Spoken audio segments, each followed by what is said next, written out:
अगर गुजरात दंगों में मैं दोषी हूं तो मुझे फांसी पर लटका दो, ये कहना है गुजरात के मुख्यमंत्री नरेंद्र मोदी का। एक उर्दू अखबार से बातचीत में मोदी ने ये बातें कही हैं और इस इंटरव्यू में उन्होंने कहा है कि अगर गुजरात दंगों का मैं दोषी हूं तो फिर मुझे फांसी पर लटका दो। 6 पन्नों का ये इंटरव्यू है जिसमें नरेंद्र मोदी ने जो कहा है, और उर्दू के अखबार को पहली बार नरेंद्र मोदी ने ये इंटरव्यू दिया है।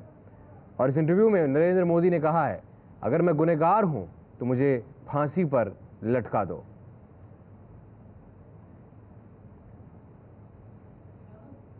राज्यसभा के पूर्व सांसद शाहिद सिद्दीकी ने ये इंटरव्यू किया है और ये 6 पन्नों का इंटरव्यू है और इसमें गुजरात में जो दंगे हुए थे, गोधरा के कांड के बाद जो दंगे गुजरात में भड़के थे, उस पर चर्चा हुई है।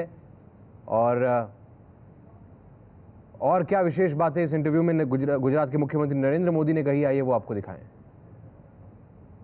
मैंने इनका इंटरव्यू किया है, ये पहला इंटरव्यू है मोदी का इस तरह का जिसमें मोदी खुलकर बोले हैं और मैंने साफ कर दिया था कि जो भी मैं पूछूंगा उसका जवाब उन्हें देना होगा। दंगों पे भी उन्होंने अपनी सफाई पेश की और मेरा मानना है कि इस सारे इंटरव्यू जो उन्होंने राजी हुए हैं देने के लिए, उसमें उनका मकसद अपनी धुंधली छवि को साफ करने की कोशिश करना है। लेकिन मेरा मानना है कि इंटरव्यू से धुंधली छवि साफ नहीं होती। अगर वो न्याय देंगे, अगर वो सच्चे दिल से मानेंगे कि गलतियां हुई हैं, तभी बात ठीक होगी।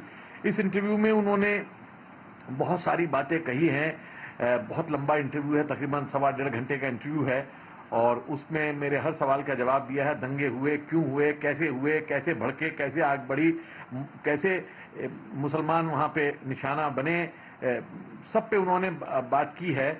और ये भी उन्होंने कहा है साफ तौर से, मैंने उनसे कहा कि आप माफी क्यों नहीं मांगते? जब सोनिया गांधी माफी मांग सकती है, मनमोहन सिंह माफी मांग सकते हैं, राजीव गांधी माफी मांग सकते हैं, तो आपको माफी मांगने में क्या आपत्ति है?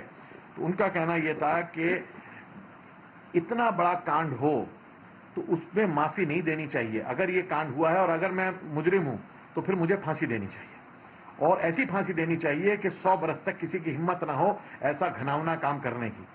और इसलिए माफी अगर ऐसे दोगे आप तो आप जो है पाप को बढ़ावा दोगे अगर मुझे माफी दोगे।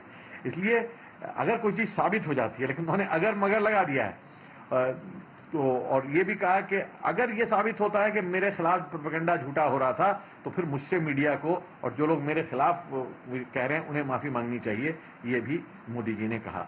तो मोदी जी ने बहुत सी, लेकिन मुझे लगता है कि बहुत सी बातों से बचने की कोशिश की है। मैंने हिंदू राष्ट्र के सवाल पे, हिंदू आतंकवाद के सवाल पे, सेकुलरिज्म के सवाल पे, आने वाले भविष्य के सवाल पे, वो प्रधानमंत्री बनेंगे तो उनकी प्रायोरिटीज क्या होंगी, क्यों बनना चाहते हैं प्रधानमंत्री। उन्होंने कहा मैं प्रधानमंत्री नहीं बनना चाहता, मेरे लिए गुजरात गुजरात और सिर्फ गुजरात है, उसके आगे मैं नहीं सोचता हूं।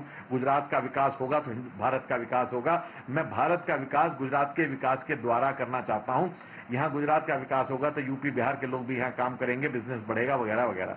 तो एक तरह से उन्होंने अपनी सफाई पेश करने की कोशिश की है।